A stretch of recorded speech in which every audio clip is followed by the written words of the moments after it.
Sports and movies of the 1920s. Athletes: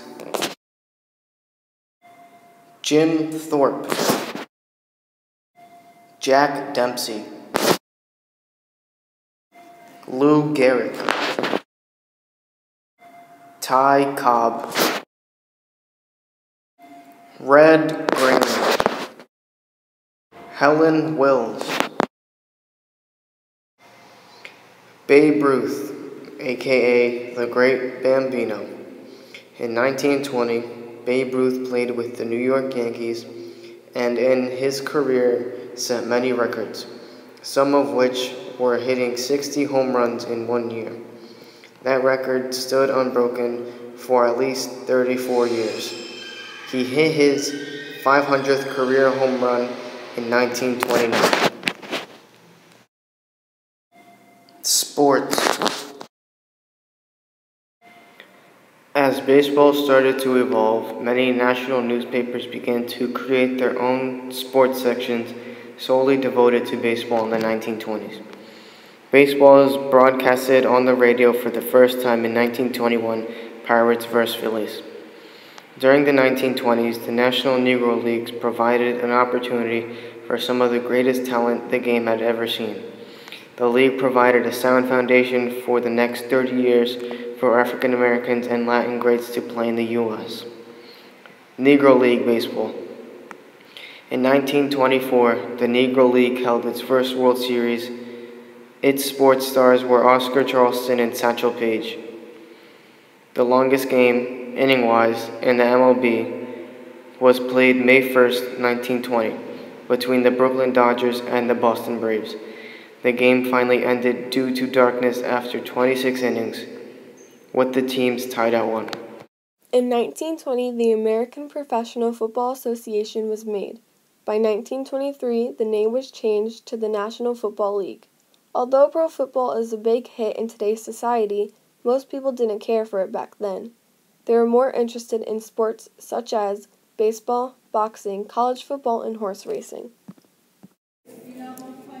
The 1920 Canton Bulldogs season was the French's 16th and it is first in the American Professional Football Association.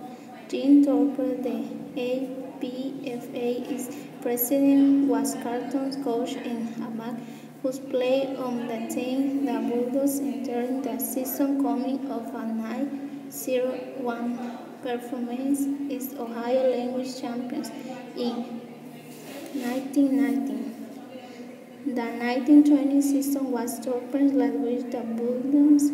Thorpe, who was of mixed American Indian ancestry, left after the season to organize and play for an all-Native American team in Larry, Ohio. Camp Edward replaced Thorpe as the team's coach, and Woodbury Henry Goodback, Henry Dunn, John and Pete Calla were named to the All-Pro list.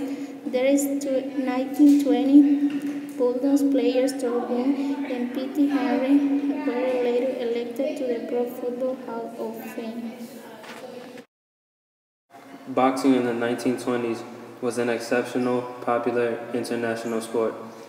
Many fights during this era, some 20 years away or so from the television era, were social events with many thousands in attendance, both men and women.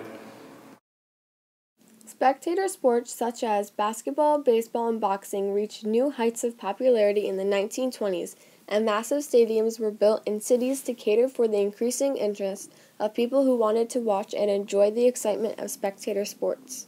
Madison Square Garden was originally an indoor arena as a theater for concerts and also housed a restaurant. MSG was rebuilt in 1925 in order to hold popular sporting events such as boxing, basketball, and ice hockey. MSG was rebuilt in 249 days at the cost of $475 million by boxing promoter Tex Rickard.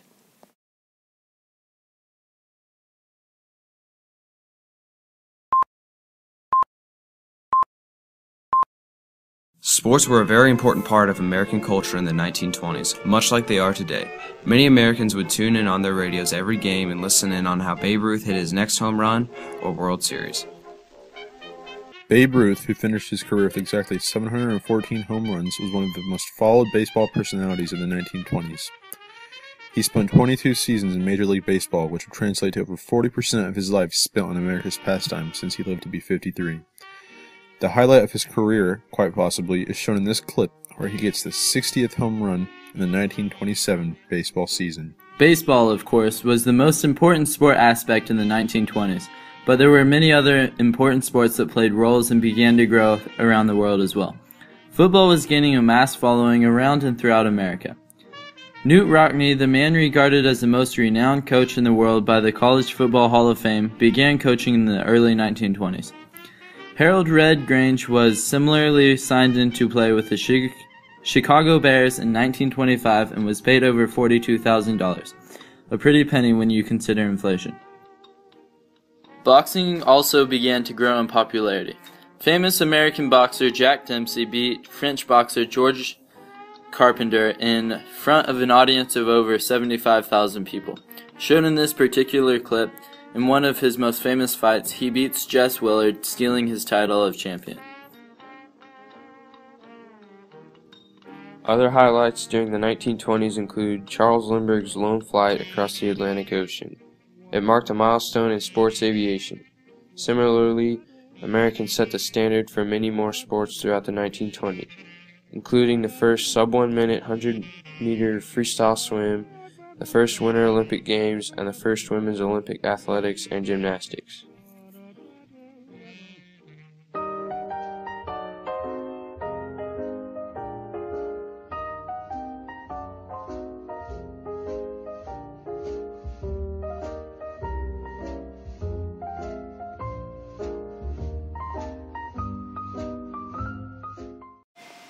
Movies. One of Hollywood's most famous actors was Rudolph Valentino. He was an Italian foreigner from Long Island, New York, although Rudolph was known to be a sex symbol. The movies taught people how to dress, talk, and appear sexy. Young women imitate Clara Bow's sexual gestures. Men copy Valentino's baggy trousers. Disney Studios was also created during this decade in 1923. Early films during the 20s were silent, but in 1927, sound was created in movies. Grauman owned several movie places. He started the tradition of Hollywood celebrities putting their handprints and footprints in cement. Theaters were referred to as movie places and were luxurious and adorned with columns and a sense of royalty. And this is Broadway in evolution through the roaring 20s, as it might have been viewed if we were riding H.G. Wells' time machine. It's 1920. Marion Davies is playing at the Globe. Stage attractions still dominate the Great White Way, like Cinderella on Broadway at the Winter Garden. 1921, midnight photoplays, and Chalmers underwear. 1923, the cast of the Ziegfeld Follies includes Fanny Brice, Bert Wheeler, and Paul Whiteman. In 1924, Broadway offers on stage the Marx Brothers, Fred Astaire and Will Rogers. 1925, on screen, Lon Chaney is in The Phantom of the Opera. In 1926, Mae West makes headlines when her show is closed and she is sentenced to jail. The moving sign above the Capitol Theater in the distance proclaims Erich von Stroheim's production, The Merry Widow, starring Mae Murray and John Gilbert. At the Astor, the big parade is in its second year. As 1926 ends, Beau Geste, starring Ronald Colman, is at the Criterion. In 1927, the Criterion features Old Ironsides with Wallace Beery and Charles Farrell. Also in 1927, signs for The Student Prince and for Cecil B. DeMille's King of Kings light up the Broadway sky. 1928, White Shadows in the South Seas, Lost in the Arctic, and a contest to find new kids for Our Gang comedies. 1929, silent films and the prosperous 20s bow out together. The lights of Broadway take on a special glow before the Depression dims them and World War II blacks them out. The sign for the part-talkie Noah's Ark combines electric bulbs and clouds of steam in a display stretching almost a block. Movie theaters had progressed from shabby Nickelodeon to shining Palace. The old hand-crank projectionist was only a memory.